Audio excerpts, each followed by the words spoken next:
Hi hello నమస్తే అండి. నేను మీ రమణప్రియ. ఈరోజు ఒక మంచి విషయం తెలుసుకుందామండి. ఒకసారి కంచిలో పరమాచార్యుల వారు పూజకు రెడీ అయ్యి అమ్మవారికో చీర కట్టారటండి. ఆ చీర కట్టంగానే కట్టిన తర్వాత చూశారనమాట. అది ఒక ఒక చోట ఒక చిన్న చిరుగుందిటండి. చిరుగుంటే అప్పుడు ఆయన అక్కడ ఉండే పరివారంతో చెప్పారట, ఎవరన్నా నన్ను చూడడానికి వస్తే లేని వాళ్ళు నన్ను చూడాలి, నన్ను కలవాలి అనుకుంటే పంపించండి నా దగ్గరికి అని చెప్పారటండి.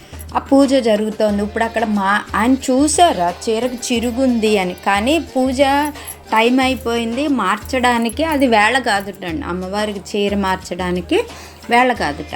అందుకని ఇంకా ఆయన ఏం చేయలేకపోయారనమాట. పూజ చేసేస్తూ ఉంటే కొంతసేపు అయ్యాక ఒక ఆవిడ వచ్చి, ఒక పేదరాలు, నా చీర చిరిగిపోయింది ఏంటో, నా చీర చిరిగిపోయింది ఏంటో అని అడుగుతున్నట్టండి.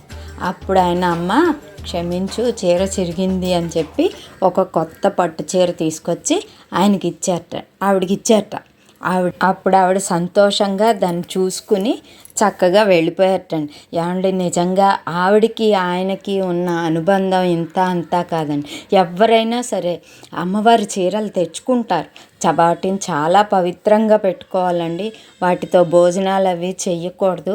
చక్కగా అమ్మవారి ఆ చీర మన దగ్గర ఉంది అంటే ఎంత పవిత్రంగా చూసుకోవాలండి. అన్ని బట్టల్లోనూ పెట్టకూడదు.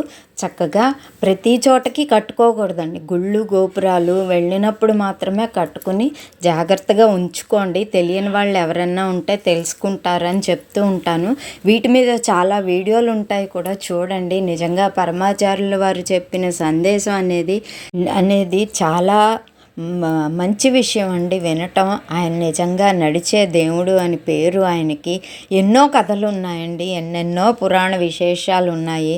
ఆయన నిజంగా మహానుభావుడు. ఆయన ఇలా చేత్తో ఆశీర్వాదం ఇస్తూ పెట్టుకున్న ఫోటోకి ఎంతో విలువ అండి, ఎంతో ప్రాశస్యం. అది ఇంట్లో ఉంటే చాలా మంచి జరుగుతుంది. దాని గురించి తెలుసుకోవాలి అనే ఆలోచనే మనకు ఎంతో మంచిని చేస్తుందండి. గురువుతో సమానం కదా. సాక్షాత్తు ఆయన అమ్మవారితో మాట్లాడిన నిలువెత్తు మహానుభావుడండి. నిజంగా చాలా సంతోషంగా ఉంటుంది అసలు ఆయన పేరు చెప్తుంటేనే. మహాపెరియవర్ అంటూ ఉంటేనే ఎవరన్నా వెళ్తే తప్పకుండా కంచి వెళ్ళండి. దగ్గర ప్రదేశాలకు వెళ్తే కంచి చాలా చూడవలసిన పుణ్యక్షేత్రం అండి. థ్యాంక్ యూ అండి. మరో మంచి వీడియోతో కలుద్దాం.